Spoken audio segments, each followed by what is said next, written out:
Ang bayani po natin, napalitan na rin. Ano? Alam mo na ba yun, Jessa? Ang pambansang bayani, sino? Iba na. Dayuhan na ang ating pambansang bayani. Koreano. Si Rizal Park. Ang galing, di ba? Ang galing nung Ethel Beba eh. Suwak na suwak eh. Doon ho sa sinasab, doon sa naging pasya ng Korte Suprema. Patungkol ho doon sa pinapayagan na nila yung pungkwan, yung mga itong Commission on Higher Idiots na ika nga po tanggalin yung pong wikang Pilipino at ang panitikan sa bilang core subject sa kolehiyo. Kasi naman daw sabi ni Ethel Buba, tatanggalin na pala yan kasi dayuhan naman ng ating pambansang bayani, si Rizal Park.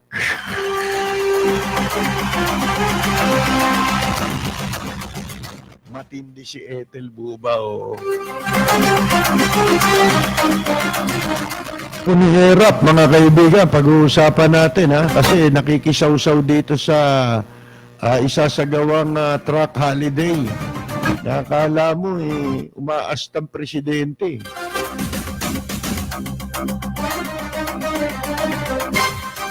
At yung si dating mayor, Vice President Jojo Binay, yung palang si Abi ang kanyang sinusuportahan sa Makati. Well, kahit sino naman ang suportahan, kanila pa rin eh.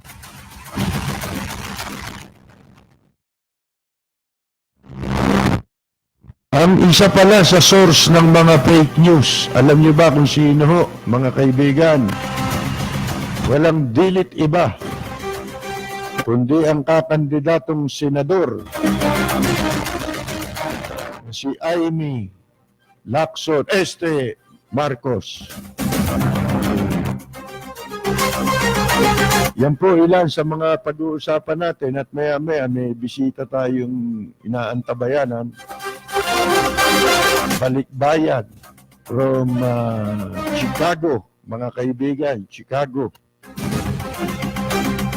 Yung Balangiga, iuwi na raw dito baka sa December. Yung Balanggago, nandun sa Supreme Court ang mga Balanggago. Mga gago. Tinatanggal yung wikang Pilipino. Pag-aari natin yan, tatanggalin nyo. Yung kayang ari natin ang tanggalin, gusto nyo ba?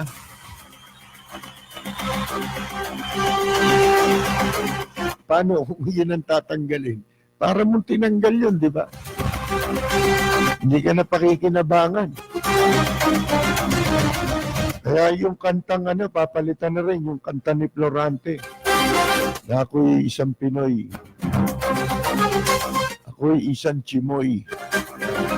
O kaya ako'y isang Chinoy. Yan. Alam nyo, darating dito yung yung presidente ng China. Si Erap naman, overacting. Nag-issue ng class, yung walang klase sa Abente. Itong Abente ng Nobyembre, walang klase sa Maynila, buong Maynila. Dahil daw doon sa pagdating ng leader ng Inchik. Mga kaibigan, mag-aalay daw ng bulaklak doon kay Jose Rizal.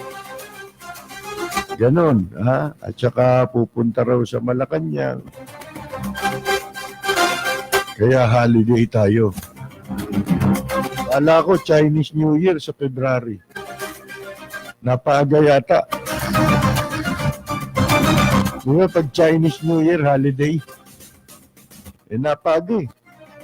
Naging November 20.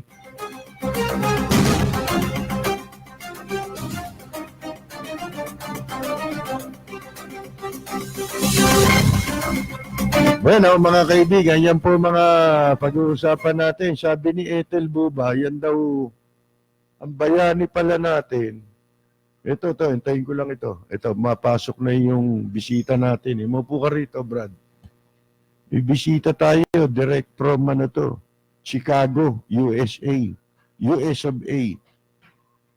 CIA ka ba, pare? Hindi, bago yan ha. Bago natin kausapin. Lapit mo yung mic sa'yo. Buka dun. Magsasalta ka rin ba? O, pakita rito yung...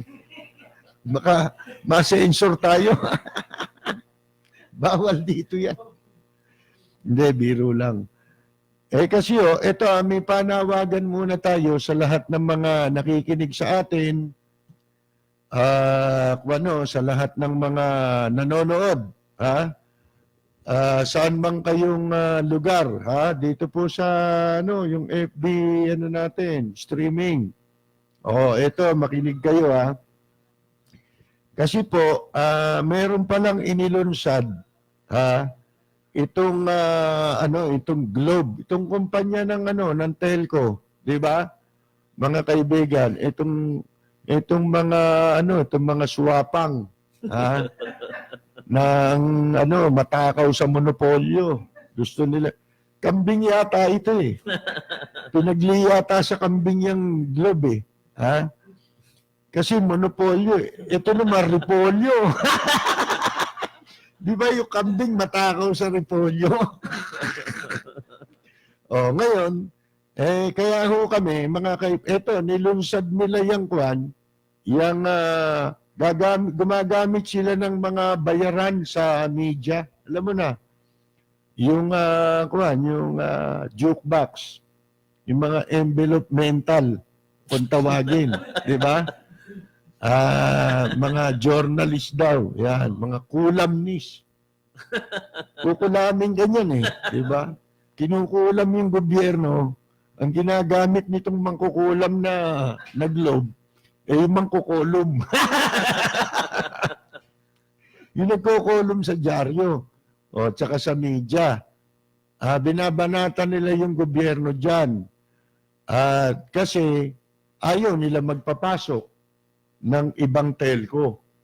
Diba? Mababawasan ang kita nila tsaka mabubuko sila Mabubuko yung kanilang bulok na serbisyong pinababayaran nila ng saksakan ng mahal.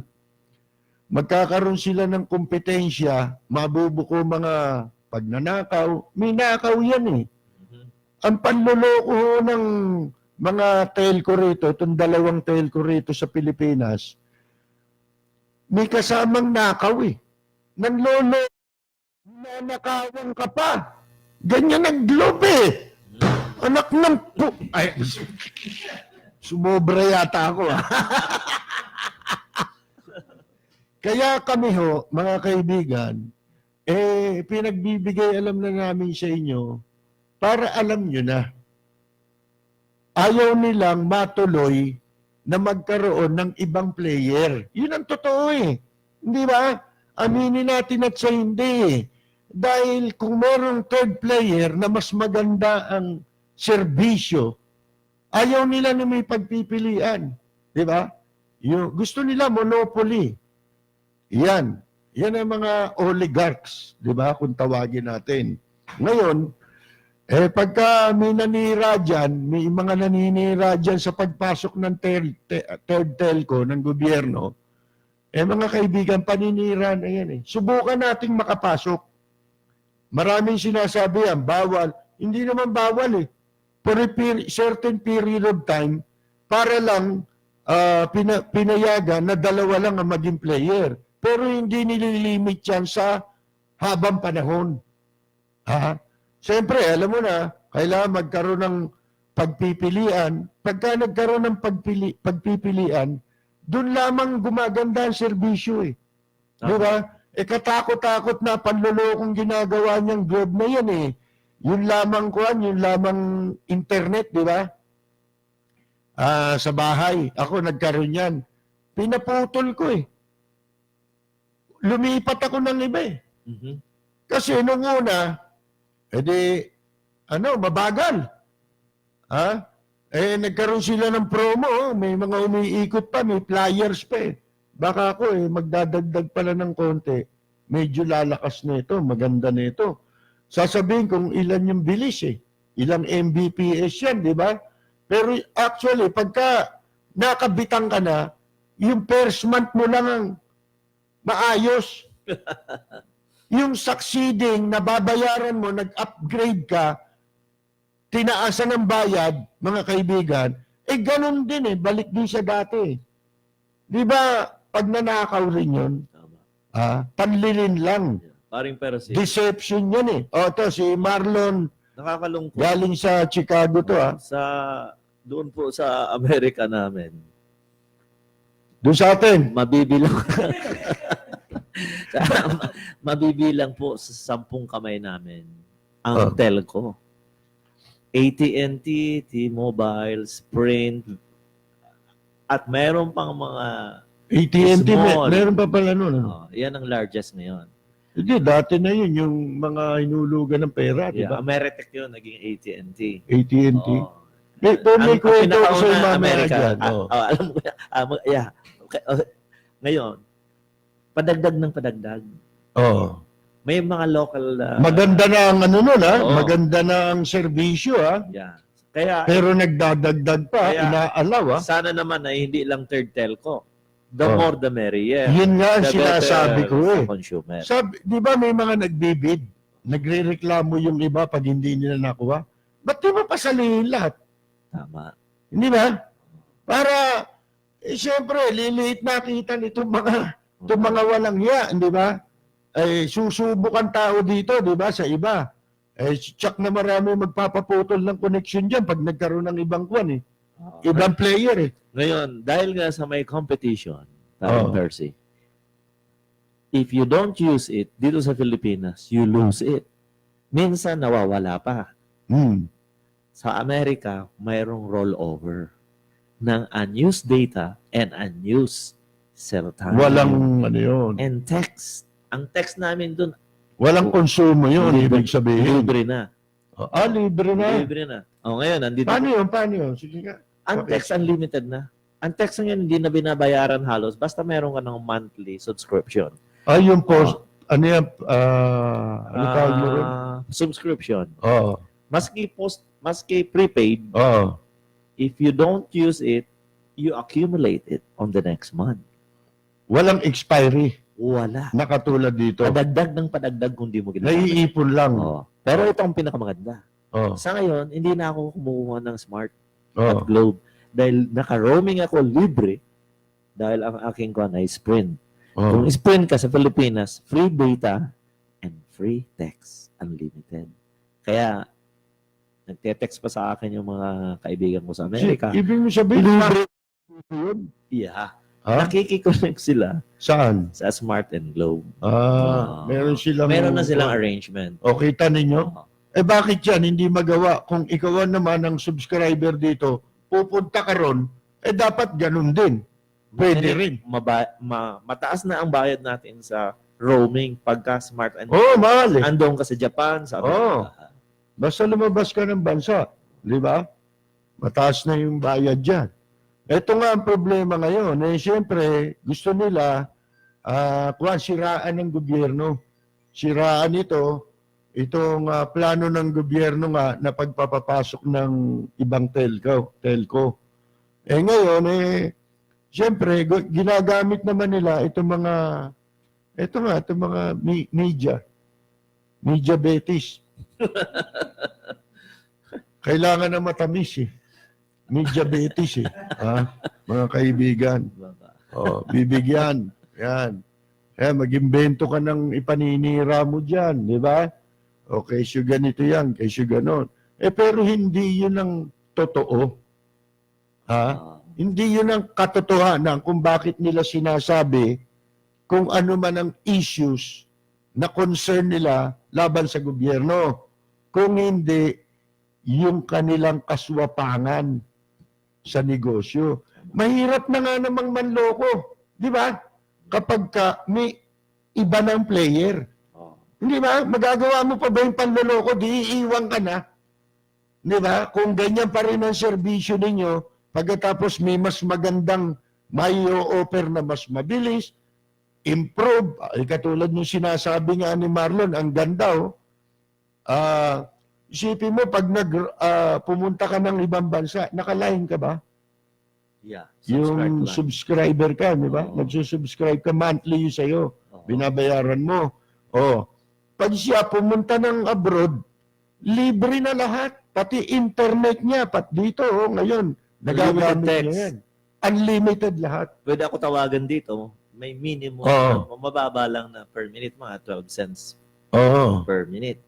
Kaya yung iba nagtsatsaga na lang sa messenger Tama. Di ba? Messenger na lang. At saka meron naman may camera pa yun. Nakikita mo pa Oo. yung yung telepono lang gagamitin mo. Nakikita mo ba yung kausap mo? Hindi mo nakikita Mas maganda pa nga yun Kung tutuusin mo Di ba? Kung Oo. naalala ko, may sabi ni paring Roy Mabasa. Naalala ko noon. Talaga naman itong Smart at Globe. Ang kapital lang pala nito hangin. Ang sabi ni paring Roy, mga tumatabo. Tumatabo ng pera. Namumulot ng pera. Di ba?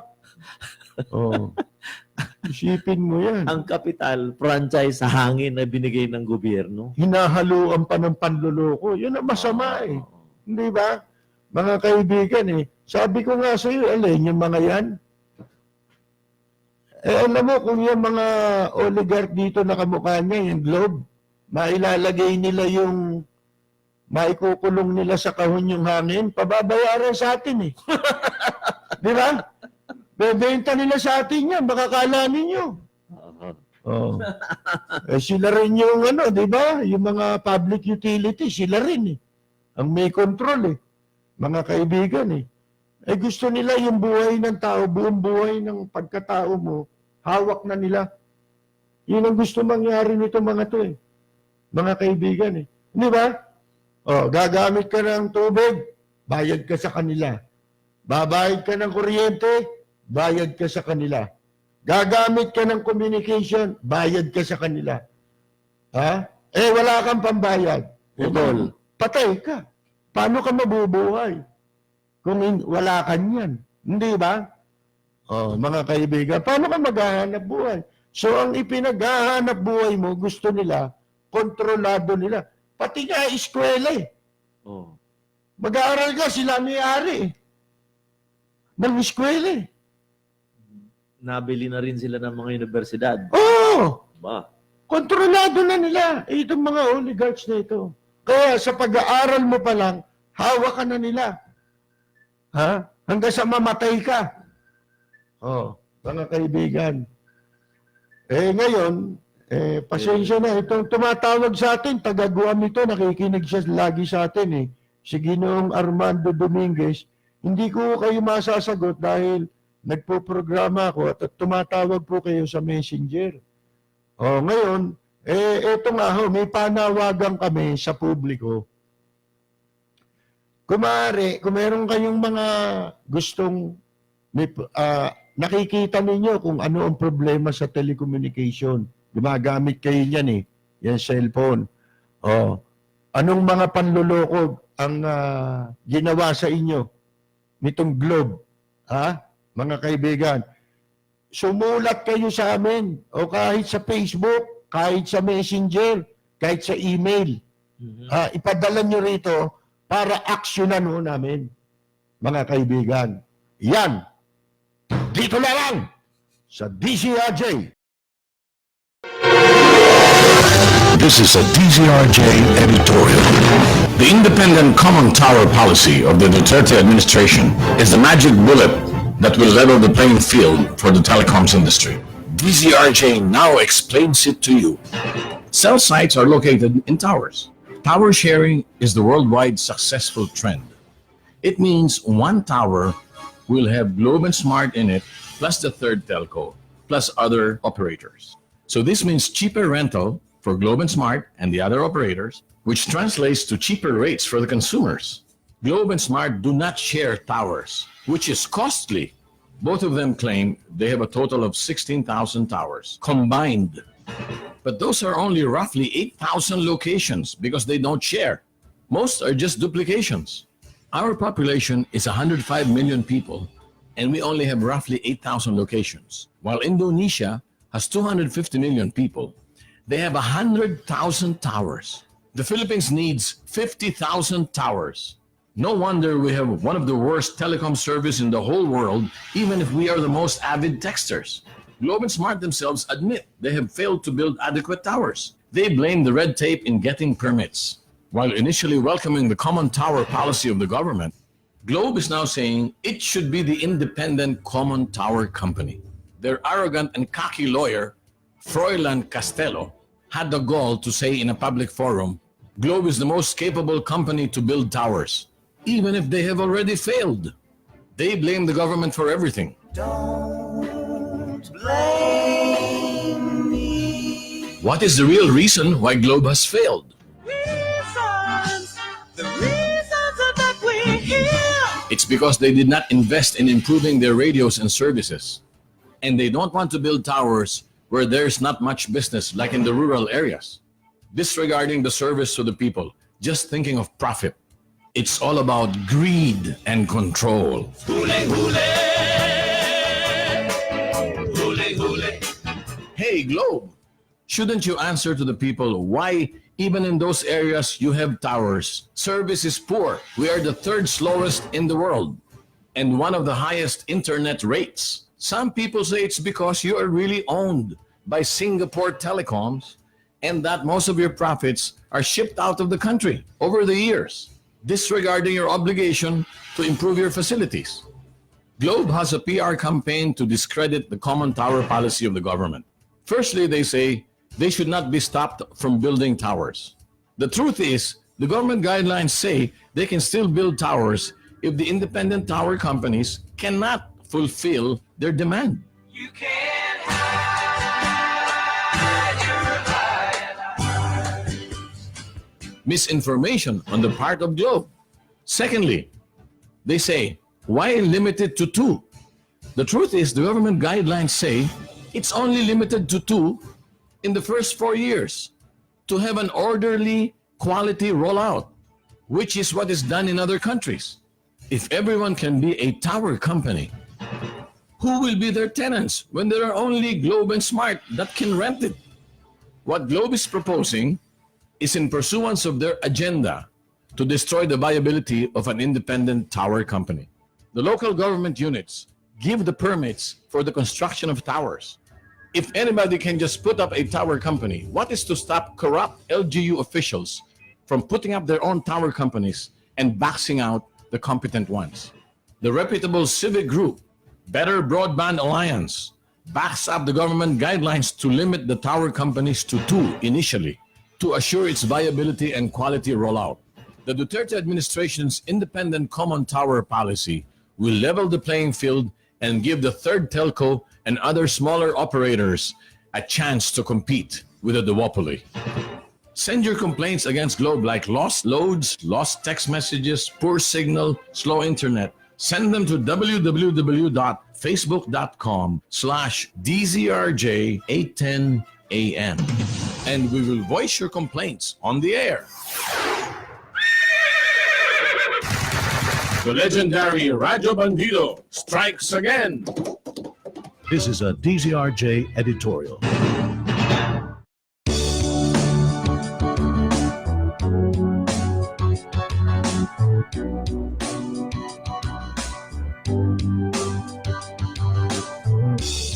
Kay sarap kumain ng rice, pero can afford the price.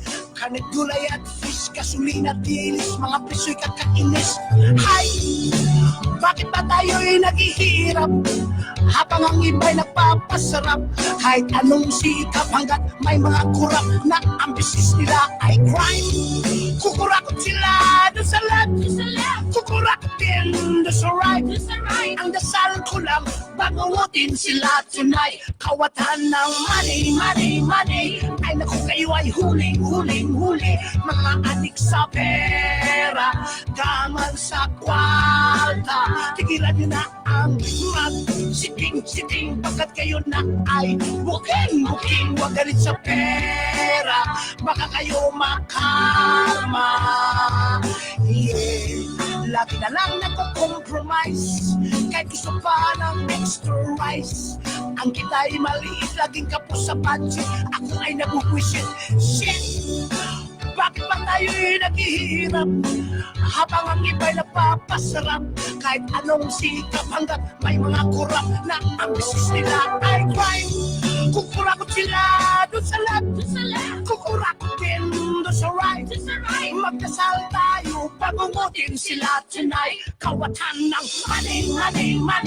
Ay naku, kayo ay huling. Mga adik sa pera, gaman sa kwarta. Tigilan nyo na ang mag-chiting pagkat kayo na ay booking.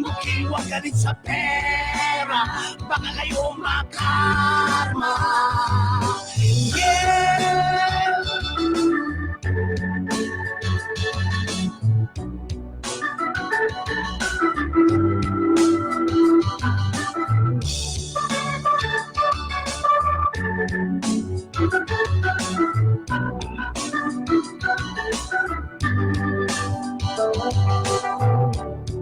Kukurakot sila dun sa left, kukurakot din dun sa right. Ang dasal ko lang, bangungutin sila tonight. Kawatan ng money. Ay naku, kayo ay huling. Mga adik sa pera, gaman sa kwarta. Tigilan nyo na ang mag-chiting pagkat kayo na ay booking. Huwag galit sa pera, baka kayo makarma. Kawatan ng money. Ay naku, kayo ay huling. Mga adik sa pera, gaman sa kwarta. Tigilan nyo na ang mag-chiting pagkat kayo na ay booking. Huwag galit sa pera, baka kayo makarma. Kawatan ng money. Ay naku, kayo ay huling. Mga adik sa pera, gaman sa kwarta. Yeah.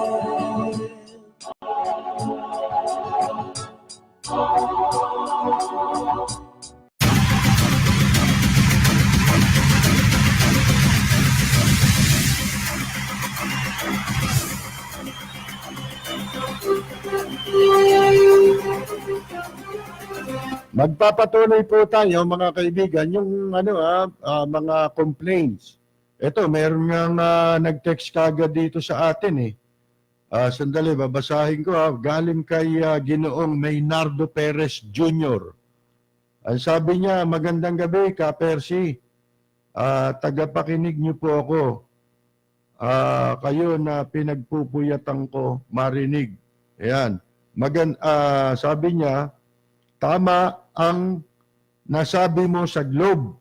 Magnanakaw talaga yan ng load. Ayan sabi ni Ginoong Maynardo Perez Jr.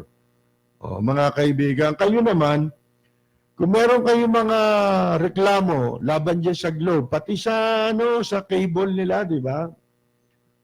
May cable ba sila? Ha? Wala. Wala, internet lang, Kaya nagpalit ako eh. Unang-una, mabagal yung internet ko. Yung pinalit ko, kasama na yung cable eh. Yung pinalit ko, kasama na internet, kasama na cable. Ngayon, di ako nagkakaproblema. Kung meron man, bihirang-bihira. Alam niyo pa, panloloko niyan, tinan mo, hindi naman sila nagko-comply dun sa na dapat nilang maging makuberan na mga areas.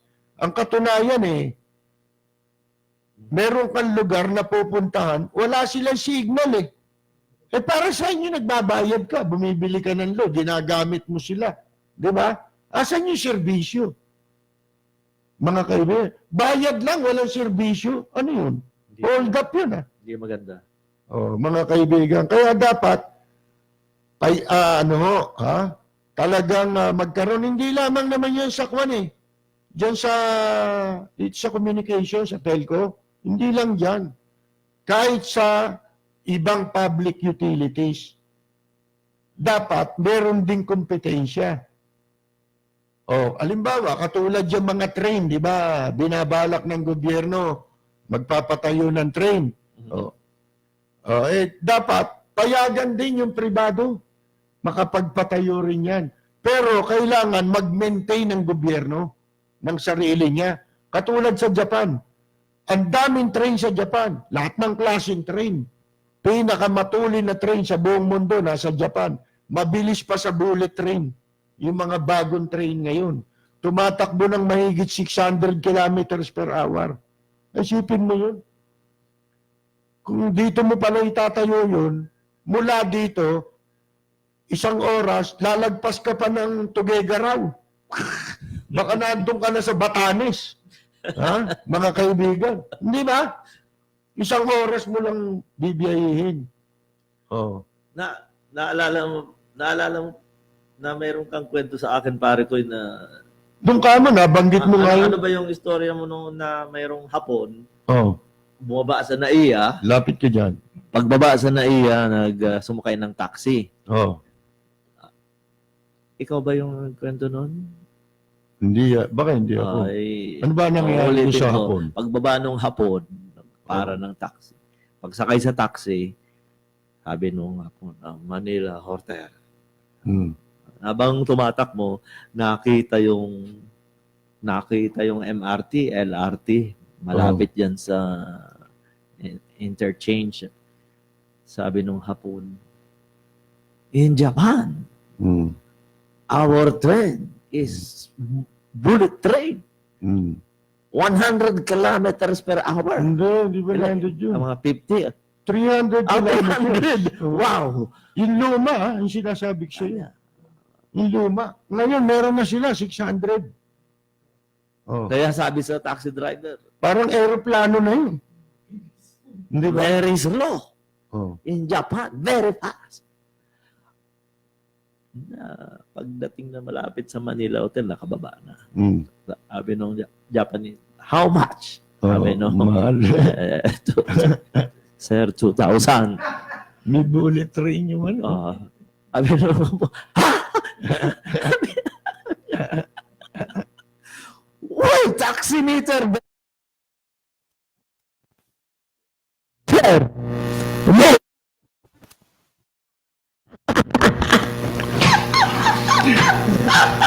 Akala ko naman yung si Lito Lapid.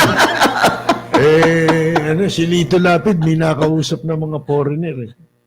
Oh. May kausap siyang Australiano. Sabi nung Australiano, in Australia, we put a cow into machine, turn to corn beef.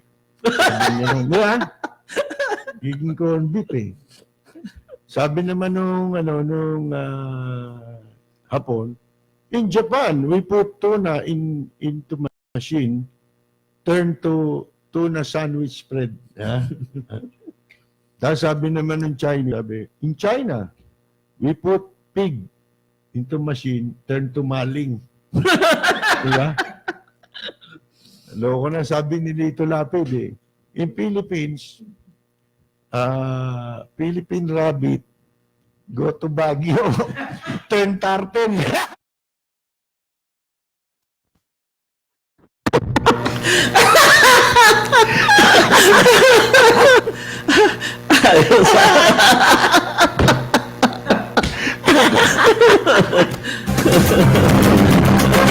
Alam yung buhay ito.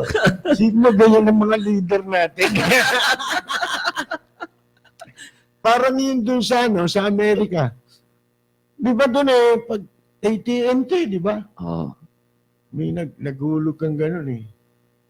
Hello, this is AT&T. Di ba? Ganun yun.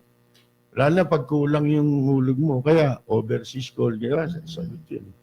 May Pilipino ron, TNT. Si Dan. Danny pangalan nun eh. Siyempre, Amerika, tawag sa kanya, Dan. Nag-TNT siya. Sabi niya, uwi na ako kasi baka mahuli ako rito. Delikado. Oh. Tumawag siya, magtatawag nga ako. Mag-overseas call ako sa Pilipinas para maipaalam kung uwi na ako. Pagtawag niya gano'n, sumagot yung, hindi siya marunong na English eh. Oh. Sabi nung operator, hello, this is AT&T. Ha? Nagulat niya siya. Binaba niya yung telepono, sabi niya. Alam na nila, TNT ako.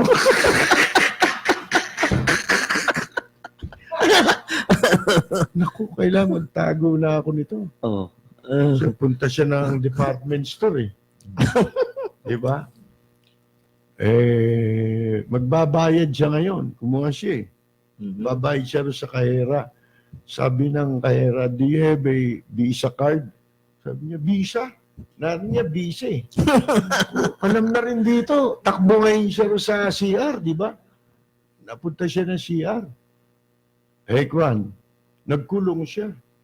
Sinisilip niya gano'n, may parang kala niya pulis.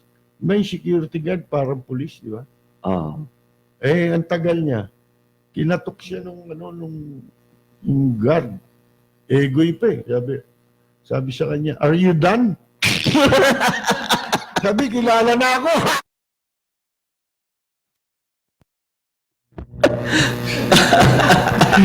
Mahaba yan eh. Naalala ko na May kapatid yan. Ano? Nung malaman na, pati pangalan, alam na, Dan. Oo. Tumakbo na siya, takot na eh. Oo. Pagtakbo niya, napunta siya sa South Side. Oo. Malapit sa Chicago, alam mo naman yung South Side of Chicago. Ang kanta ni Don McLean. The baddest place in town. Jim Croce. Jim Croce pala. Di, takot na takot siya. Pumunta siya ng South Side. Doon sa South Side po sa Chicago, mapanganib na lugar. May mga beggars, humihingi ng pera. Pagdating doon, sabi doon kay Dan, yung, hey man, can you give me a cent or a quarter? Do you have a quarter? Sabi niya. Natakot siya, mga itim, ang lalaki. Oo. Alam mo naman ang mga Pilipino, lagi may dala din yan. Oo. Natakot na baka siya igang igang up. Yes, nung palapit na yung mga itim, kinuha niya balisong niya. Hey man, be cool man. We just want quarter. Sabi nung ni Dan, mga walang iya kayo, mga Bicolano pala kayo, hindi niya sinabi. Bicol pala ikaw, ba't di mo sinabi? Bakit? Bicolano si Dan eh. Sabi nung sasaksakin na niya, nung pinorma niya, sabi nung baluga, nung itim, Bicol man! Bicol man! You just want your money. Bicolano ka pala di. Bago yung yung kuwan mo, may balbas ka ngayon Mukha kayong tignan niyo si Marlon Pexon. Parang ang Japanese Imperial Army. Di ba? Hindi nga. Parang subukan magsuot nun yung napanood mo ba yung History Channel? Pagka nagko-convention sila dito, Pilipinas, meron dyan mga nakasuot ng kwan. Mga Japanese Imperial Army. Tama ka doon na Bagay sa'yo eh. Nung mag-stop over ako sa Japan, may mga Pilipina doon siguro. Kinakausap ako hapon. Ako nga rin dito nga lang Yung bakla, ang daming bakla dyan Nagkalat dyan Doon din sa Malate, ang dami ding mga bakla doon. Sabi niya, Sir, Japanese? Sabi ko naman, no. I am half Filipino and half Bicolano. Hindi na. Diyan, tinanong ako nung ang tanong sa akin, Japanese. Nagsalta ng Japanese yung bakla. Mukhang babae. Sabi nung, Kumbangwa, sabi sa akin gano'n, good evening daw. Hmm. Sabi ko, Nani, kunyari hindi ko masyadong naintindihan. Nani, kako, ano, diba? Japanese, Nani. Ah. Tapos sabi niya, kumbangwa, namaiwa nandes ka, sabi sa akin, ano ro ba pangalan ko? Sabi ko, Naning Burimu. Kapagpangan pala. Buisit, umalis. Hindi, ito ang pambansang bayani pala natin, sino? Jose Rizal. Hindi. Koreano na. Ah. Nabalitaan mo bang tinanggal na yung subject na Pilipino, pinayagan ng Korte Balita ko nga. Suprema na tatanggalin na sa sa kolehiyo, sa college. Hindi na ituturo. Kasi gusto nilang introduce dito ibang wika, yung Koreano. Ba, hindi mo. Sipin mo yan. Ngayon natin natuklasan na ang pambansang bayani pala natin, hindi Pilipino. Koreano pala. Ha? Si Rizal Park. May apelidong Park sa Korea. Yeah. Hindi ko kilala, puro Park, pare-pareho apelido. So yung Korean, pwede sa kolehiyo, yung Pilipino, Pwede. wala. Wala. Hindi na core subject. Ngayon, pati panitikan. Sipin mo yan, ha? Aba, naghihirap tayo nun kahit kolehiyo. Di ba, yun ang identity mo? Oo. Identity mo yun, eh. Culture mo yun, yung, di ba? Yung panitikan. Pag-aari mo yan, eh. Isipin mo, tinatanggal na masama nang ituro sa iyo. Hinamak nila, hamak sa kanila yung wikang Pilipino. Alam mo, sabi dun sa decision ng Korte Suprema.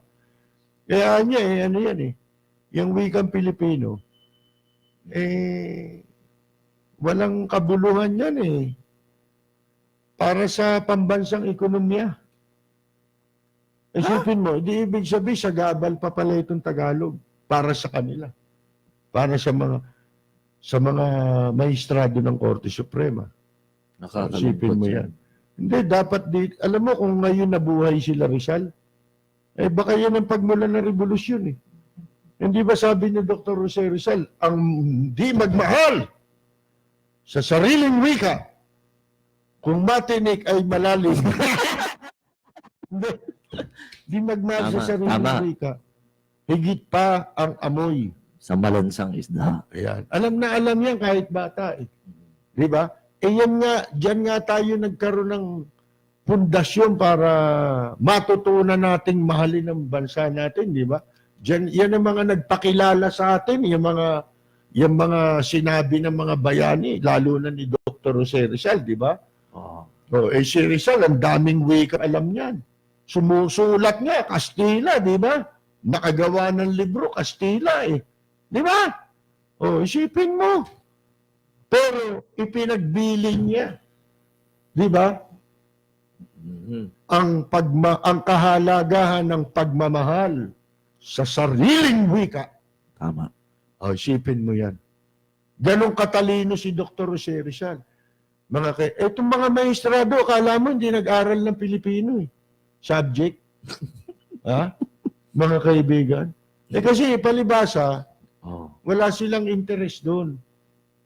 Di ba? Siguro mga bobo yan sa Tagalog. Mga bobo yan sa wikang Pilipino. Mangmang sila. Kahit anong talino mo, merong hindi naman lahat sakop ng kaalaman mo Di ba? Siguro doon mahina sila. Maraming ganyan, mahina sa Tagalog Mahina sa wikang Pilipino Kaya para sa kanila hamak yan Di ba? At saka gustong-gusto yan, lalo na itong mga globe, naku, gusto nila yan. Na puro Ingles. Kasi yung English, hindi maintindihan ng tao yan. Niloloko mo na nga sila, hindi pa nila alam Kasi English ang ginagamit mo na salita Kaya maraming politiko na halal pag English ang salita Kasi pag Tagalog, mabubuko ka Madali Madaling malaman kung nanloloko ka. Kasi nagtatagalog ka, bakas na bakas sa itsura mo. Kung ikaw nanloloko, kung ikaw sincero. Ganun yun eh.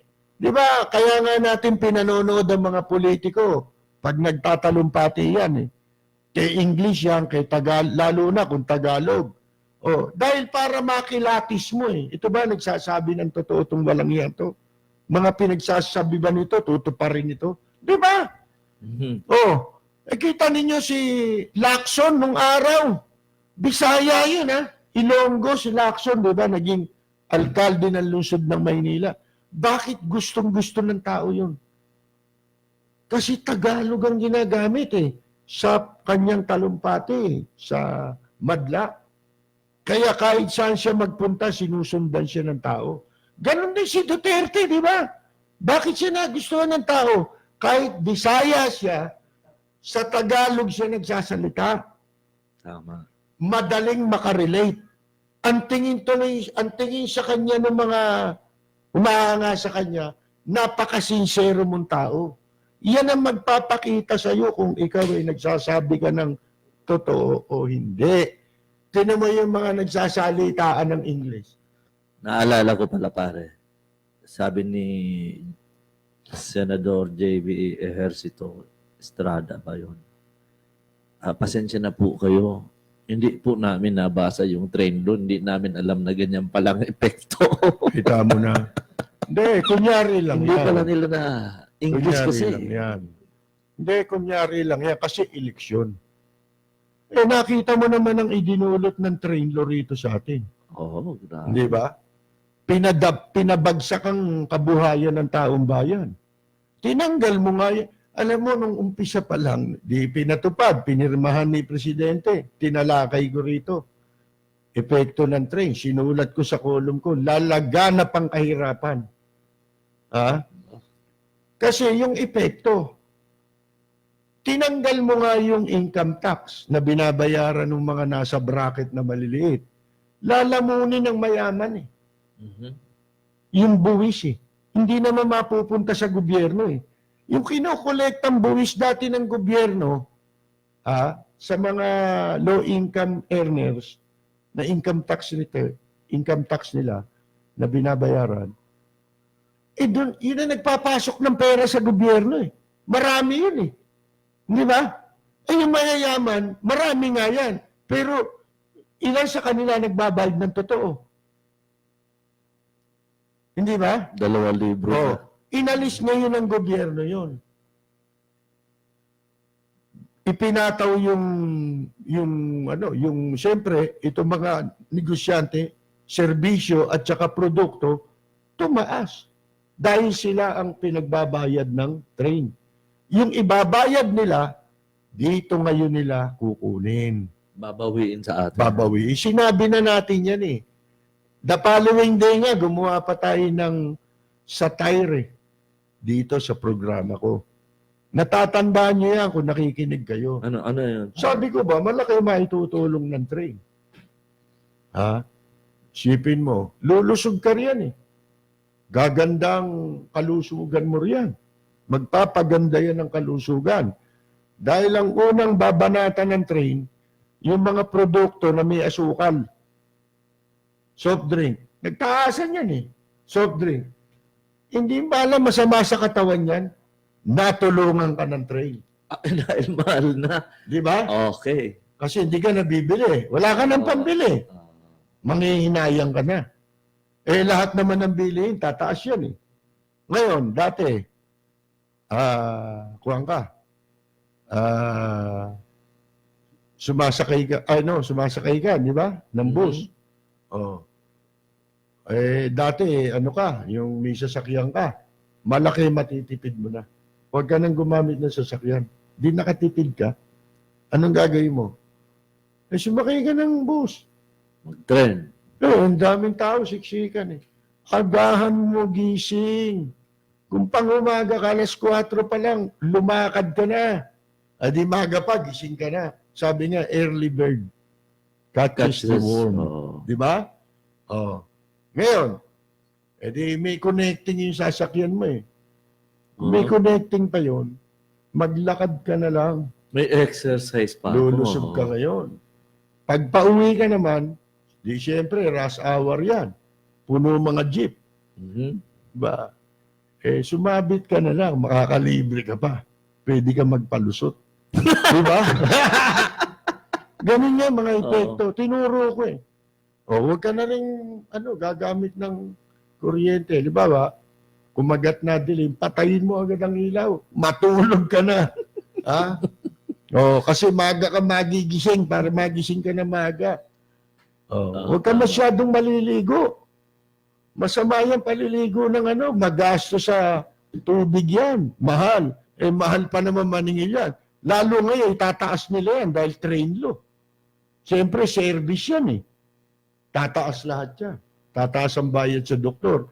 Hindi ka naman na siguro magpapadoktor dahil lulusog ka nga eh. Kalalakad eh. Ha? Di ba? Ginawan ko na sa tire na ganoon. Tignan mo ang nangyari. Di ba, ito ngayon, tumaas ang gasolina. Di lalo na leche. Nagkaroon ng oportunidad lalo yung mga negosyante na magdagdag ng magdagdag, di ba? Nang itataas sa bilihin nila. Pagkakataon na nila yun eh.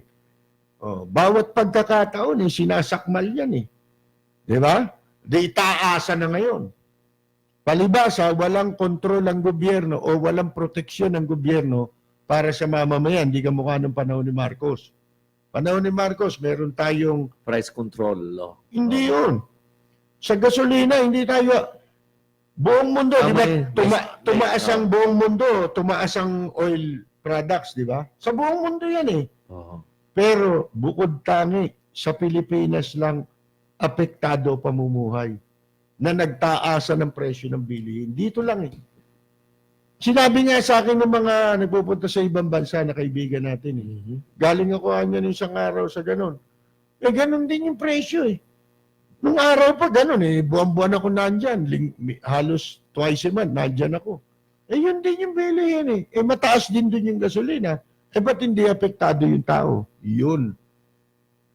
Paano? Walang proteksyon. Yung price control, meron tayo nun. Ngayon, suggested retail price. Suggestion, ano ba yun? Mungkahi? Ano yun? Tinatakot mo yung mga lalabag doon. Bakit? Batas ba yun? Suggestion nga eh. Suggested nga eh. Anak ng... Ano bang katarantaduhan itong mga... Naglolokohan tayo eh. Ito niloloko tayo ni Pinyol eh. Si Galunggong-gunggong. Di ba? Kanya nga sabi nung isa, sabi, sa DTI may suggested price. Ba't ang mahal sa palengke? Sabi naman nung palengkera ng titinda, ay boss, ma'am, kung hindi po ninyo kaya, doon na rin ho kayo bumili sa DTI. Kaya nga, suggestion lang naman ginagawa nila eh. Di ba? Department of Suggestion yata yan. Mga kaibigan. Hindi katulad nun, tumaas man ang presyo ng petroleum products sa buong mundo. Panahon ni Marcos, nasan ka? Nandito. I know that dahil mayroong tinatawag. No, nasan ka nun? Nandito ka pa ba nun? OSF tawag nun. Naka-settle ka na Oil sa Amerika? Stabilization Fund. Oo nga. Nandito ako. 75, nandito ba ako? Nabalitaan mo ba nung panahon na yun? May nag-rally dahil tumaas ang presyo ng bilihin, tumaas ang presyo ng gasolina? Meron ba? Meron bang natatandaan ka nag-rally ang tao dahil nangulekta ng buwis si Marcos? Nagtaas ng buwis? Meron ba? Ha? Wala naman silang issue kay Marcos nung kundi diktador, tuta ng kano. Puro yun. Hanggang ngayon naman, yun din ang sinasabi nila. Lahat naman ng leader na umupo, yun din ang sinasabi nila. Diktador, tuta ng US, tuta ng kano. Isipin mo yan. Mga gago na eh. US daw, tuta ng kano. Mga kaibigan. Di ba? Inaamin naman natin na nung panahon na yun, talagang hindi tayo nag-uusap ng pera. No? Ang gaang ng Oo. buhay. Pag yun ay, kasi nga, kakaunti pa tayo. Masaya ang buhay. Di ba? Kasi magaang. Yun ang pag-upo nitong bagong presidente, yun ang sinabi natin eh. Hindi ho kami naghahangad, umunlad ang buhay namin. Ha? Ang hinahangad namin, gumaang lang ang pamumuhay namin. Tama. Di ba? Hindi ka namin inuobliga na gawin mo to. Yun ang ibig ko sabihin. Na ibalik tayo ng mga panahon. Payamanin mo kami, kaya ka namin binoto. Hindi. Gumawa ka ng paraan na makabalik tayo sa ganung panahon. Protektado ang taong bayan. Yung proteksyon ng taong bayan. Ang panguna. Tignan mo, hanggang ngayon, maraming nagmamahal kay Marcos. Kailan lang naging presidente si Ramos, paglakarin mo dyan, wala pumapansin. Pakalat-kalatin mo dyan. Tignan mo kung may pumansin dyan. Si Imelda, paglakarin mo dyan, tignan mo hanggang ngayon, pagkakaguluhan ng tao. Si Panot, paglakarin mo, baka batukan pa yun eh. Di ba? Oh. Ba't ayaw nyo yung ganun? Di ba? Ayaw nyo ba nun? Oh. Wala ka na sa pwesto, patay ka na, dinadakila ka pa. Oh, di ba? Ay, yung mga nagsasabi niya, magnanakaw si Marcos. Ano nga ninakaw? Puro kayong magnanakaw. Ano ang specific? Katulad sana ni Erap, ninakaw yung pera ng GSIS, inilagay sa stock market. Yan, may talagang masasabi mo, nagnakaw. Si Marcos, saan nga kinuha yung pera? Hanggang ngayon, wala kayong masabi yung kinumbik si Imelda. Nilagay daw yung pera sa foundation. Nakadeposito sa Swiss. Siyempre, foundation ng pangalan. Parang offshore account yan eh. Hindi naman sa kwan eh, pinapangalan yan dun sa depositor mismo na tao eh. Individual eh. Kundi, gagamit ka eh, ng dami account eh. Di ba? Katulad to si JB Hersi to. Di ba nilabas sa Panama File na kung sino sa buong mundo yung mga nagtatago ng kayamanan sa British Virgin Island. Isa si JB Hersi to. Ano, pangalan niya ba? Hindi. Pangalan ng korporasyon na siya ang officer ng korporasyon. Kasi gano'n ang pagdideposito ng pera sa katulad sa Swiss. Diyan sa British Island. Ang sikat na ngayon yung Cayman Island. Cayman, magkakatabi yata yun eh. Yung Virgin Caribbean, di ba? Kasi yan ang negosyo lang nila eh. Maliliit lang na bansa yan eh. Kaya naman pala nahihiling mag-cruise sina JB dahil may stopover pala doon. Hindi mo ba nabasa yun? Nasa Google yun. Hanapin mo. Panama paper. Yan. Tapos type mo yung pangalan ni JBR ito. Lalabas. Binulgar yan eh. Tignan mo, meron ba silang paliwanag? Wala. Magkano deposito? More than $500 million. Hindi ba yun yung hinahanap kay Erap na pinababalik sa decision na hanggang ngayon hindi binabalik ni Erap? At walang humahabol, walang nagsasabi dyan. Si Erap, kay Marcos, galit na galit kayo. Magnanakaw kayo na magnanakaw. Ito, convicted plunderer to eh. Tumahayop na ito eh. Proven ito eh. May decision pa hindi na i-enforce. Meaning to say, binayolate niya yung pardon eh. Violation na ng pardon yan eh. Dapat yan, binabalik na sa kulungan yan eh. Di ba? Kundi, yung pardon, kahit sabihin mo pang yung kasinungalingan ng Korte Suprema na absolute pardon niya. Sige, for the sake of argument, sige, palagay na natin, absolute. Wala bang violation yun? Court decision yun eh. Ibalik mo yung 4 na bilyong mahigit na dinambong mo. Yun ang mga accessory penalty sa kanya. at saka yung disqualification niya. Bukod sa, ang capital sentence, yung habang buhay. Di ba? Plunder. Oo. Alalahanin mo, kaya ka pinapardon, ang pinardon lang sa'yo yung kulong. Pero yung kasalanan mo, nananatili yun. Hindi nabubura yun. At wala pang naimbe yung pambura. Ha? O eraser para dun. Pag ikaw nakumbik. Yung pardon, ang ibig sabihin lang nun, pinapardon sa'yo yung kulong. The effects of the Oh. crime or the punishment. Pero yung krimen, andun yun. Nananatili yun. Tama. Oh. Dahil ang essential requirement ng pardon and even amnesty, teka muna, kailangan ata conviction muna. Oh. Ano So, lang, paano? Conviction. Oh. Tapos, Dahil walang magpapatawad kung walang kasalanan. tama. Hindi, admission pa yun. Oh. Winave mo nga yung right mo na makapag-appeal eh. Meron pa siya eh, kamukha yung kay Imelda, kita mo? Oh. Oh. Di ba may appeal siya ngayon? Yun, winave ni ERAP pagkatapos siya masintensyahan. Kasi ang sabi niya, ganun din naman magiging desisyon eh. Pagkatapos, after week, 1 week, humingi na siya ng pardon eh. Kaya naging final and executory yun eh. Automatic eh. Penal yung desisyon. Dahil nag-waive na siya ng kanyang right na makapag-appeal. Oh. Ay, dapat sa mga Diba? taga Manila. Ba't hindi ini-execute? Yun ang tanong.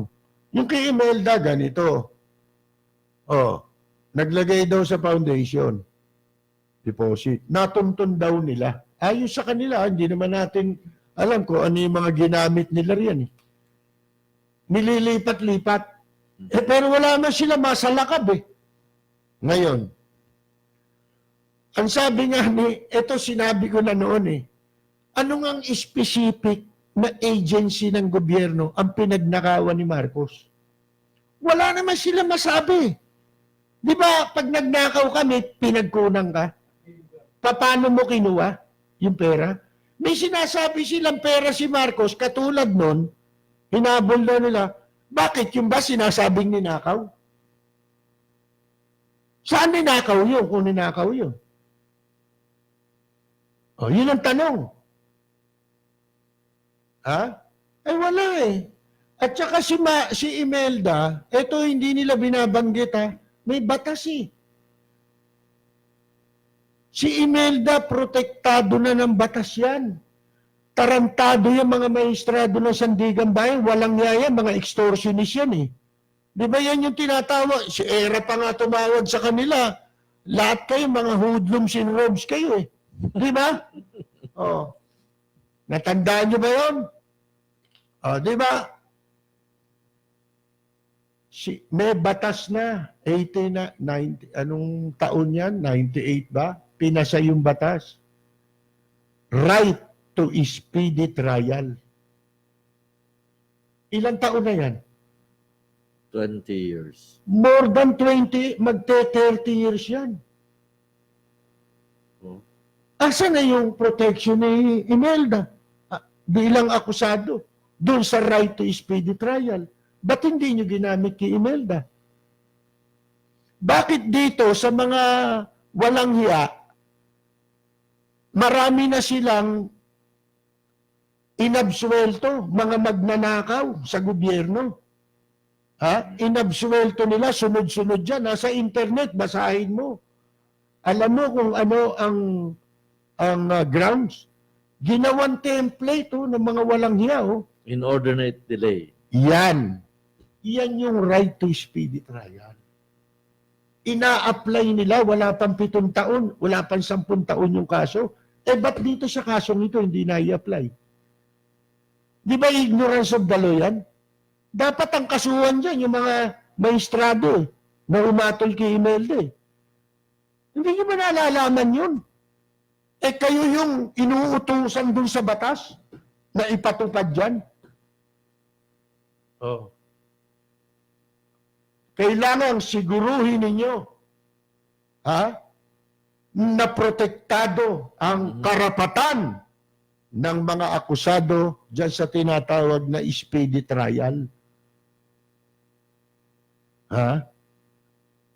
Ang dami na nilang dinismiss na kaso. Kamakailan lang. For the past 2 years. Sunod-sunod yan. Nagsimula kay Lito Lapid eh. Doon nagumpisa yung template. Yung lagi yung template. Parang ano nga yan, oh. Yung mga Anong kaso? Yung parang diploma. Yung Pampanga case? Hindi, yung sa Quarry. fertilizer. PDAP ni Hindi. Lito Lapid. Oo, tapos binili pala, spray sa lamok. Di ba? Walang hiyaya mga yan, oh. Napakawalang hiyaya si Lito Lapid. Mga kaibigan. Pero ang nakita ko dito sa Maynila, nang nabalitaan ko, yung barangay ay naging, there is 26. 27 ghost barangay. Eh, di ba ngayon? Ilan ba lahat na barangay ng Manila? More than 900 yan eh, alam ko eh. Pero ang naka-discover, Mga Di ba barangay ko? din, mga barangay din. COA. Ang magaling yung audit. Sikreto yun, hindi malalaman ng barangay yun. Ang nakakaalam lang no, City Hall. Kasi sila ang kukolekta ng real property tax share. May share yan eh. Oh, yung barangay. Diyan kumukuha ng pondo yan eh. So, una pang nakakakuha yung kaysa sa legitimate barangay. Wow. Ha? Yung mga legitimate na barangay, nagreklamo, hindi namin nakukuha. Ilang buwan eh. Oh. Alam mo ba na violation ng law yun? Eh, quarterly yun eh. Quarterly. Sabi ng COA, halimbawa, January, February, March, di ba? Yun yung quarter, di ba? Yung March, di ba? Katapusan ng March. Kinakailangan pala, sa batas nila, April 5 hanggang April 5, kailangan maibigay na yung RPT share ng mga barangay. Ito buwan eh. E di violation. Wow. Oh. May pananagutan eh. May accountability na ron eh. Eh lalo ito ghost. At natuklasan nila, siyempre, base dun sa record ng City Hall, di ba? Oh, natuklasan nila. Una pang nagkakaroon ng yung sakwan consistent Sa ghost. sa ghost barangay. Ang unang distribution nasa priority. Oo, nakaw talaga ang hayop na erap ito. Oh. Napakawalang yan po. Hindi ba? Ano na to? Sobra na to eh. Mga kaibigan eh. Di nakaltasan yung ibang barangay ng 26. Nakaltasan sila. Hindi sila. Dapat may share sila doon. Oo. Para sa kanila yun. Tama. I-divide yun to the whole 900 Oo. barangay. Ninanakaw Oo. nila. Kasi ganito yan. Meron sila diyang tinatawag na zero barangay. Alam mo yan? May mga barangay dyan, walang constituent. Katulad dyan, yung Loton. May constituent ba dyan? May barangay yan. May nakatira ba dyan? Eh, puro opisina nandyan. Liwasan mo. Ano sabi, may kondo dyan eh. Anong kondo? Hindi naman dyan mga nakaregister yung nakatira dyan eh. Mga inchik nakatira dyan eh. Mga butante yan eh. Di ba? Ang butante lang dyan, si Andres Bonifacio. Mga kaibigan. Di ba? Yun ang constituent doon. Si Andres Bonifacio. Oh. Pero may income yan. Bakit? Nandyan yung SM. Di ba? Tsaka yung mga condominium, nagbabayad ng tax yan. Ngayon, hindi niya makukuha yun. Ninanakaw ni Erap yun. Ilalagay yun sa zero barangay. Kaya, yung illegal terminal doon, yun ang kapalit na token ni Erap doon sa walang yang operator na dating barangay Aswang. Yung Aswang. Yung babaeng Aswang na si Ligaya, bruha. Yung Pandakan ba yan, Malate? Loton. Alot. Yung post office, di ba, nakita mo yung terminal ng mga Colorum, SUV, bus. Doon nagte-terminal, binababoy si Bonifacio. Ang laki pala ng... Bawal yun eh. Park yun eh, park. Di ba? Andun, monumento. Pwede mo bang gawin kay Rizal yun? Oh. Mhm. Bawal kasi yun sa batas. Beyond the commerce of man, ang tawag dyan. Di ba? Oo. Hindi ka pwedeng maglagay ng anumang pagkakakitaan mo dyan. Mga kaibigan. May racket pa ngayon ng walang niya eh. Magbibigay daw siya ng puhunan, vote buying eh. Oo. Nagbo-vote buying na hayop na ito, aga pa. Magbibigay daw ng mula 15 mil hanggang 20 mil para sa mga gustong magkaroon ng negosyo. Puhunan. Wala raw ano yun, wala raw Interest. interest. Zero interest. Katunayan daw eh. Nakapag-dispatcha na sila ng 26 na milyong piso eh. Duda ka na kagad, di ba? Nakadispatcha kayo, walang announcement. Ngayon mo in-announce, nakapag-dispatcha ka na. Ano ibig sabihin? Gusto niyang takban ang nanakawin o nanakaw. Pinalilitaw niya na meron silang binibigyan. Para maging official, pinalabas niya sa dyaryo. Kita mo na style? Para bigyan ng, binibihisan niya ng legitimacy yung pagnanakaw. Para magmukhang lehitimo pag nanakaw, kunyari, ibibigay sa mga gustong mamuhunan, magkapuhunan. Kunyari lang yun. Inventoin lang pangalan dun eh. Oh.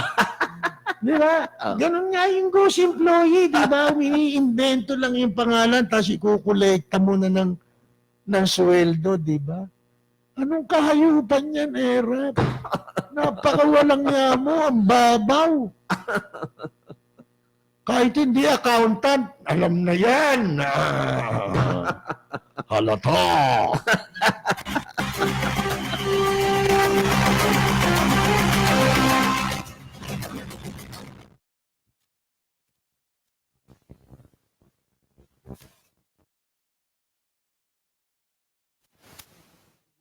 Marlon, Oo. sa Kamuning. Kamuning. Bakit? May makikita ka ron. Hindi masabi ngayon, wala makapagsabi kung yan ano yan, kung yan gagawin tower ng globe, Bakit? ng telco, o yan ginawa para sa mga gusto magpakamatay. Yung gustong tumalon. Oo. Ang taas. Footbridge. Para makita ko. Hindi, pati sa social media, pinagpe-fiesta. Oo. Kung ano-ano ginagawa. Nilagyan ng ano ron, May mga dumadaang... may rebulto. Oo. Parang parang ipinagtayo ng MMDA o kayo mga gusto magpakamatay, doon kayo dumana. Ayun ang talunan. Huwag kayo sa Jones Bridge. Kasi baka makatraffic pa kayo pag sa flyover kayo tumalon. Doon kayo tumalon. Sigurado yun. Patay ka ron. Walang siraulo ng dadaan eh. Sa sobrang tarik eh. Isipin mo, footbridge na, di ba, mataas? Ba nilagyan ng second level na gano'n, no? Sa gitna, gano'n. Mga kaibigan, Dadaan ba doon ng MRT? Kaya tinaasan? O ano? sabi nila. May dadaang trend? Hindi eh. Ano ba? Ba't mo nilagyan ng second level? Kung ang dadaanan, nasa first level. Ang laking panloloko, di ba? Oo. Di ba, ang itinaas mo, yung first level, di ba? Dahil dadaan ng LRT o MRT. Ba't nilagyan mo pa ng another level sa taas? Nakapraso. Sino pagawa niya ng MMDA? Eh, sino pa? Di yung mga siraulong yan, si Danny Lim, nagkapera sila dyan. Meron pa nga doon, spiral doon sa Miguan Bandang Munyos, saan yun? Bandaro. Spiral staircase. Mga kaibigan. Sipin mo. Lintigan mga magkapera lang no? Magkapera lang. Danny Lim, ang kapal mo naman. May pakudeta ka pa. Yan lang pala gagawin mo. Napakawalang hiya mo. Pinag-aral ka pa ng taong bayan sa PMA. Walang hiya kayo.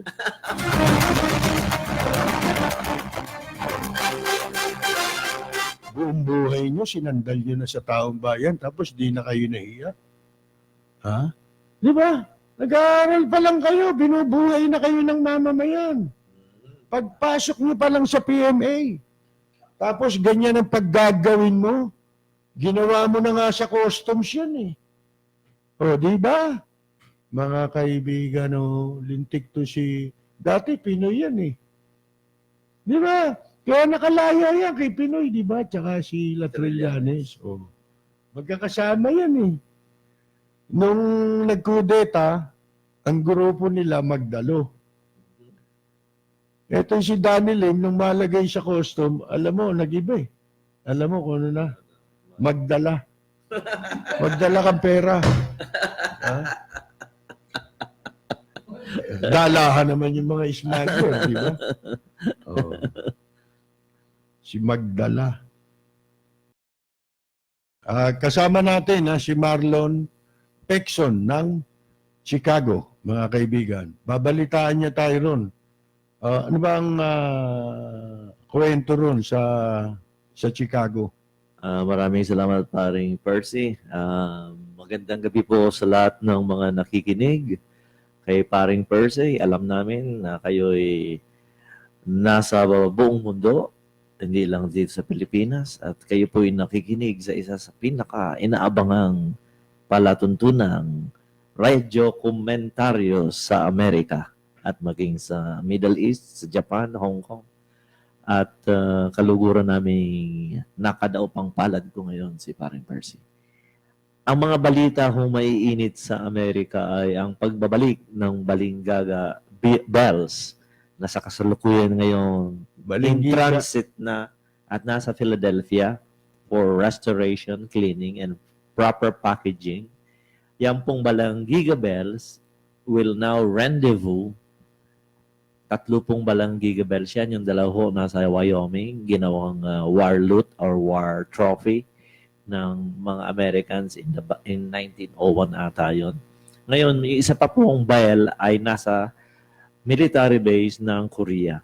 So the 2 bells right now na nasa Philadelphia na ngayon, after a ceremony from the Defense Department ni Secretary Mattis allowing for the final return from the Commander-in-Chief Donald Trump's executive order, at yung ba si Secretary Mattis Defense ba yun? Defense Secretary natin ngayon sa Amerika. Ano ba yan? Kamag-anak ba yan ni Johnny? Johnny Mattis. Anyway, at nagkakaroon ng ramification itong Balingaga Bells dahil sabi nga ng Malacanang ay ito raw ang balakid kung bakit ang relasyon ng Amerika at ng Pilipinas ay lumamig. At ito rin ang dahilan kung bakit ang presidente ay ayaw bumalik at magbisita o makabisita sa Amerika. Sana naman ay uminit uli at maisara na ang alitan ng Pilipinas at ng Amerika patungkol sa emotional at sentimental value nitong 3 Balingaga Bells. So, mid ng December ay magkakaroon ng ceremonial return with the U.S. Army and with the church and the people of the town sa Samar, Balingaga Town. So, ito po ay magkakaroon ng closure ng almost 100 years at 50 years na ipinaglaban ng mga Filipino veterans para ibalik. Hindi po ito pwede balik dahil may batas sa Congress na bawal ibalik ang mga war relics without congressional approval. Last year, 2017, this congressional act expired. Hindi na na-renew. So, the president is now not barred from returning it. So, Yung visa nung batas, nag-expire na, nag-lapse. nag-lapse last year. Hindi na na-renew ng Meron palang Congress. duration yun. Oo, ang mga, correct. Oo. So, tinake advantage ni Donald Trump dahil alam mo naman, Trump and President Duterte ay medyo maganda ang samahan. At bumabawi ang Amerika ngayon dahil leaning na ang Philippines toward China. And hot issue ngayon ng West Philippine Seas. And very active na rin ang military, ang naval forces dyan sa West Philippine Seas dahil talagang strategic trade lanes talaga yan na ayaw bitawan ng Amerika.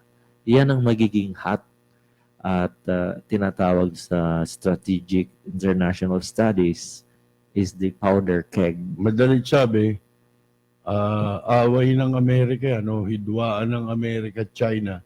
Pero tayo gaganap ng papel na mamamatay. Kanya, yun. Yun ang papel natin. Oo, kawawa nga talaga tayo. Dahil dito ang labanan. Dito mas malapit abutin ng missiles ng China. Tayo muna, yung first line of Pero defense. sa aking nakikita, matinik at ironclad talaga at talagang ang Amerika. Hindi talaga maaaring pabayaan tayo eh. Hindi nila papayagang makapasok sa West Philippine Sea ang China sa kadahilanan napakalapit na natin sa Guam, sa Hawaii. And Manila is only 5,000 miles from San Francisco, California. So, anytime yung mga ICBM, pag may military outpost na sa Philippines, China will gain potential Sige, tuloy mo lang war yung kinukwento. tactics and na maaari silang maghasik ng lagim sa mainland China. Yan po ang iniiwasan ni President Donald Trump. Kanya at all cost ay ibinabalik na po ito para lalong lumalim ang ang alliance at ng friendship ng Philippine-American. So, maganda pong balita ito sa atin. Dapat lumalim dyan yung allowance. Si Donald Trump. Alam mo may pinatay na journalist, di ba? Yung si Khashoggi. Ano nga palang balita ngayon dyan? Meron silang na in-identify na ng Amerika yata, na 7 ba yun? Saudis. Na siyang may mga kinalaman dun sa pagpatay kay Khashoggi. Yung journalist. Na pinatay sa Istanbul. Sa consular office ng Saudi Arabia. Si Khashoggi, naalala ko to college. Ako at high school. Kapanahonan ni President ni Marcos. Di ba yung ba rin yun? Yung multimillionaire na Khashoggi? Yeah. Yun pala yun. Talagang ito'y mga dati ng nasa I think parang saan ba nanggaling ang yaman ng mga Khashoggi? Ano yan nagtrabaho rin sa government na Saudi Arabia, di ba? Kilala yan malapit din siya sa negosyante talaga. Mga contractor din siguro. Ano yan, yung mga middleman siguro. Ganyan. Alam mo na, ang front journalist. Yeah. Di ba? Maraming ganyan Nagdo-double as one businessman, ganyan. Dito nga, marami yan PR, Tapos journalist daw sila. Ano ba meron sa journalist? Ano ba meron doon? Ano ba sa Tagalog yung journalist? Ang nakikita ko, tinatawag giorno eh. Ano yung giorno? Yun ang colloquial term ng journalist ng mga millennial giorno. Oo nga. Pero sa Tagalog, ano ang journalist? Tama. Ano? Anong kaibahan ng journalist sa media man o press man o columnista? Ano ba? Ano ba? Hindi, kasi dito, Ang alam kong journalist, Maraming- mga writer yan. nagpapanggap para akala nila pag sinabi mong journalist ka, eh mataas na uri ka ng nasa media. Kasi English eh. Yun yung sinasabi ko sa iyo eh. Tagalogin natin. Ito, bigyan kita ng example. Di ba may mga ledger? Ang tawag dyan, journal. Mhm. Di ba? Journal. Ano ba yung journal sa Tagalog? Di ba talaan yun? Ha? Ano yung Tama, journal? tama. Naalala ko yan nung, Di ba sa, nung impeachment na ERAP. Yan ang tanong ni Estelito sa Mendoza. Senate, may journal, di ba? Oh. May tawag niyan eh. Talaan, tama ka. May isa pa. Ano ang journal? Talaan, yung ledger. Oh. Ganun din yan eh. Kaya lang, ledger, bilang ang nandun. Hindi lang, ang tinatala ron bilang. Oh, yung mga numero, di ba? Oh. In journal, ibig sabihin talaan. Kung talaan yun, ang Uh-huh. ibig sabihin ng journalist, tagapagtala. Yeah, Ano ngayon yun? taga-sulat. Wala yun eh, di ba? Oh. Oh, di ba meron pa, yun yan dati, yung mga photographer sa periodiko, tawag dyan, photographer eh. Banong huli na, photojournalist. Di ba? Ganun yun eh. Oh. Ngayon, tinatawag nilang ganun. Gumagaya kasi kung yun ang tawag sa Amerika, photojournalist. Sila rin, photojournalist. Hindi. Sa Amerika, ang mga videographer, Hindi, ang tawag yung dati niyan, guys, si Still. Oh. ang mas honorable na tawagin kaming photographer. Walang photojournalist, no. Wala pa ako masyadong popular sa Amerika. Oh. No? Dito sa Pilipinas, Anong big deal doon? Kasi paing ko pa kayo, journalist. di ba sabi mo, wala rin pagkakaiba yan sa broadcast journalist. Oh. Pero gustong-gusto nila yung journalist eh. Oh. Kasi medyo na Kasi literary. English, kasi Hindi. English Yeah. eh. Ha? English eh. Pero kung tatagalogin mo, wala namang kabuluhan yun eh. Di ba? Isang uri ng profesyon na kinabibilangan mo. Di ba? Oh, journalist, dagukan ko kayo, mga gago. Hindi. Bali pala. Pinapaliwanag ko lang kasi, di ba yung kakilala ko nga pumasok pinasok sa kulungan Reporter siya sabi, eto reporter, may mga nakakulong doon, nakulong dahil sa media Yung mga ni Sanchez, yung Corculum Brothers, di ba? Yung kay Mayor Sanchez noon, pakulong sa NBI. Doon siya napasama. Di ba, yung itsura pa ng Corculum, nakakatakot na, di ba? Mukhang butcher talaga pagpasok doon, ito, reporter pala to, ito, nagkagulo ngayon, gusto siyang kuyugin, di ba? Mab. Sabi niya, teka, hindi ako reporter. Ano ka? Journalist ako. Bigla raw tumigil.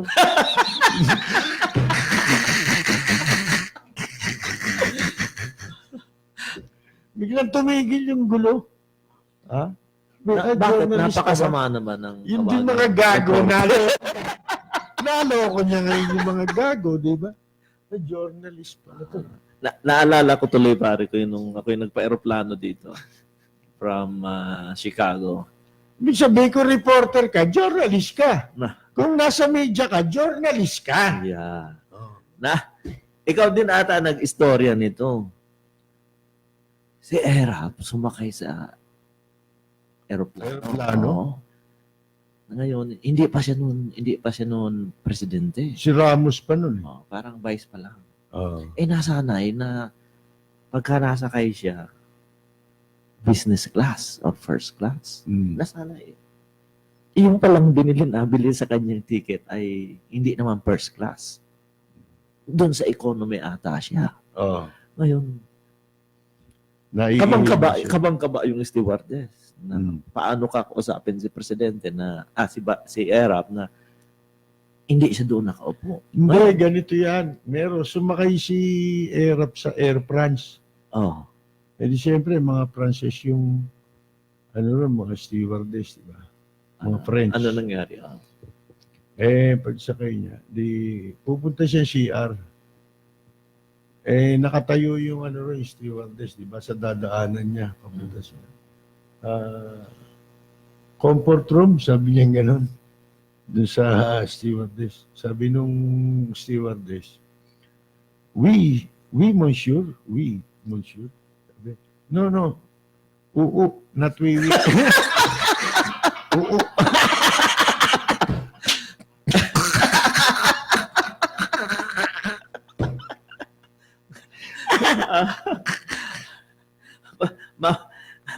Parang ganyan, malapit na ganyan. Mabalik tayo dun sa istorya ng stewardess.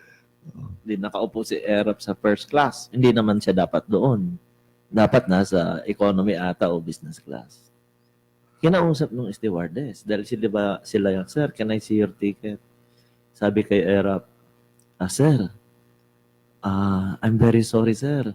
Hindi po ito yung upuan ninyo.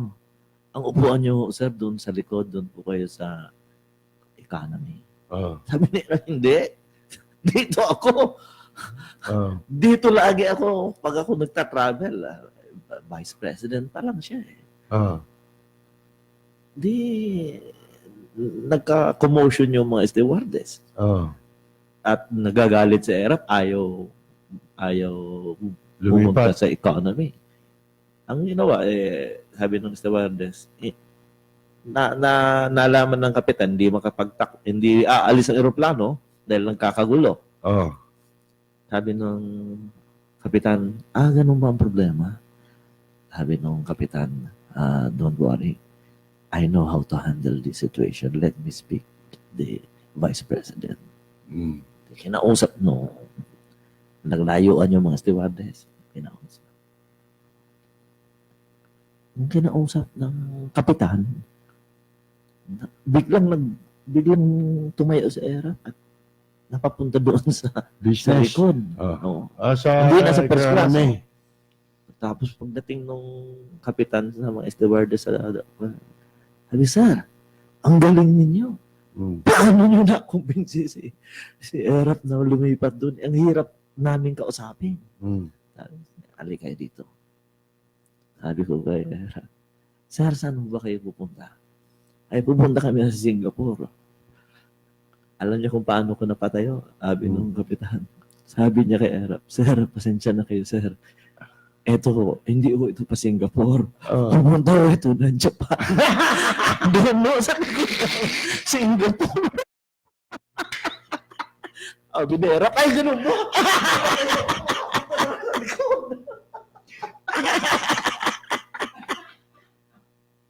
Ay, nako. Wala ka lang atin ang pag-ibig. Dito sa bayan ko, dito'y makikilala mo ang isang kaibigan nagmamahal sa'yo.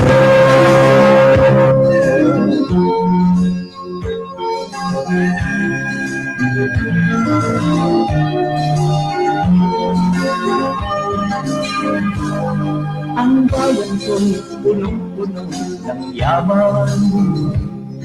Aking ito'y kailangan pang iwanan.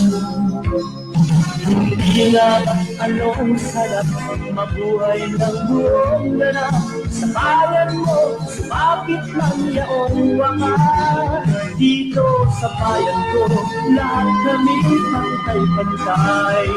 Walang nang abit, ang pag-ibig ay tunay. Dito sa bayan ko, dito'y makikilala mo ang mga kaibigan nagmamahal sa'yo.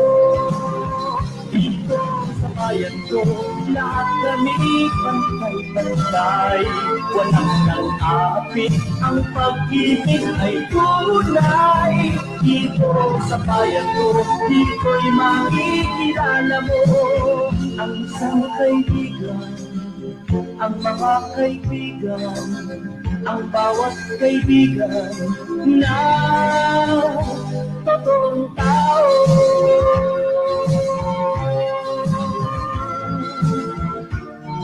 Dito sa bayan ko.